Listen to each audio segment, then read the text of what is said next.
पोराची परीक्षा, त्यात इंडिगोचं विमान रद्द. पण बापाने घेतलेला निर्णय सगळ्या प्रॉब्लेम्सवर पुरून उरलाय. सध्या देशभरात इंडिगो एअरलाइन्सच्या गोंधळामुळे प्रवाशांचे हाल होत आहेत. याच गोंधळात अडकला हरियाणाच्या रोहतकमधला आशिष पंघाल.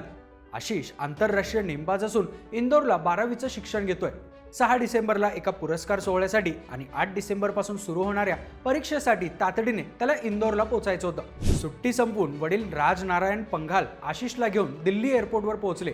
तर तिथे गेल्यावर इंडिगोचे इश्यू आणि फ्लाईट रद्द झाल्याचं त्यांना समजलं. दोघा बापलेकांनी रेल्वे स्टेशनवर धाव घेतली, पण तिथेही वेटिंग होतं. आशिषचा पुरस्कार सोहळा आणि मेन म्हणजे 12वीची परीक्षा हुकणार हे जवळजवळ नक्की झालं होतं. पण राजनारायण यांनी तिथेच एक धाडसी निर्णय घेतला आणि त्यांनी गाडीने दिल्ली ते इंदोर जायचं ठरवलं. हे सोपं नव्हतं, कारण अंतर 800 किलोमीटरचं आणि हातात वेळ कमी.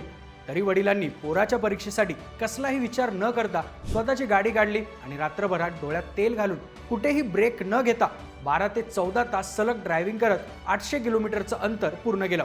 आणि दुसऱ्या दिवशी सकाळी आशिषला वेळेत इंदोरमध्ये पोहोचवलंच. बॉटम लाईन, 800 किलोमीटरचा हा प्रवास फक्त प्रवास नाही, तर बापाचं आपल्या पोरावरचं प्रेमाचं जिवंत उदाहरणच ठरलं.